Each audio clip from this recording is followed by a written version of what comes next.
this video now, what we'll do is make a split track. So I've just brought in a random one just because it's got the right click and all that sort of thing. Normally I make these just to resource the band for something to practice with. But I make them into split tracks just in case we ever need to use them in a simplified system. We've got them there ready to go. It also means if the drummer or whatever muso is practicing with it, if they have a stereo that has balance left and right, they can actually change how much click versus how much track they're getting. Cool, so this is really simple. So basically we want click going left. So remember to pan, we just click the center of the circle down here and drag down, go all the way, and then everything else is going to go right. So we just click the center and drag it up. Do that with all of those.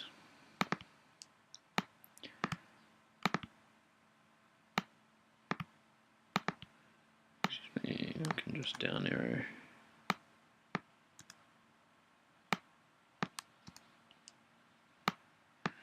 Quickly through those. Cool, so now click goes left, everything else goes right. And then select them all, and I'm just going to go ahead and bounce that. So bounce is the same as like mix down or whatever on other programs. So I'll just call it, what's this one, Brave. Let's do that so I see it, so I know to delete it, because I don't really need this one done again. Where is it? Desktop. I'll just put it on my desktop so I can see it, but you can put it into your bounces folder wherever you want to send it. And then you choose what you want to make it into. So really you want to either an MP3 or AIFF, which is kind of like an MP3 but it's a slightly better quality. Normally I just do them as MP3s, so that just because it loads onto Planning Center better for whatever reason. This one here I want to do offline because it's going to be way quicker. Real time will do it sort of the same speed as it would play through, but that is a better quality way of doing it if that's what you're going to do. I normally chuck on overload protection, and this stuff I just sort of leave it as what it's set at. Yeah, you get different options with the different things that you're doing, but yeah, just want that one there. Cool. And then I can put it straight into the iTunes library. I don't want to do that at the moment. And then you just hit bounce, and that will go ahead and do that.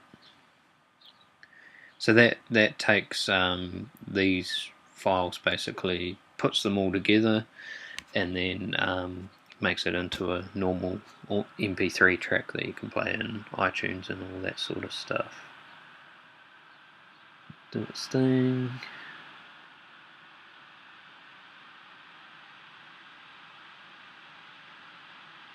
Normally this will happen quicker too when you're not recording a video at the same time.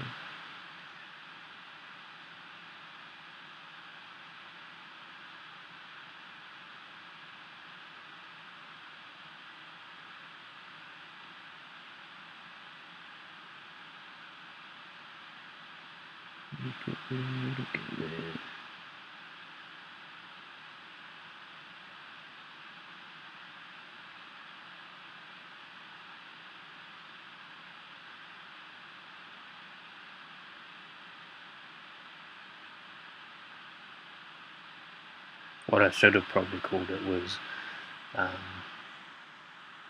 left and right, or split, or mono plus click, something like that. That's normally what I'd call these, just to identify them as the type of track they are. So I'm just going to not save that. Normally, of course, you'll be saving stuff, but I just don't want to keep it. So that should now be on here somewhere. Got too much stuff on my desktop.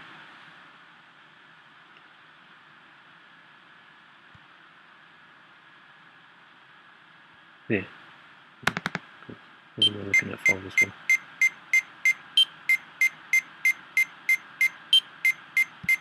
Cool. So that's probably now actually playing in iTunes.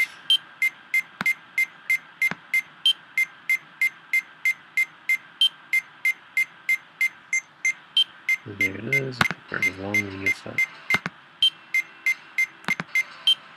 Cool. And there's your track done, and you can send that off to your musos or whatever.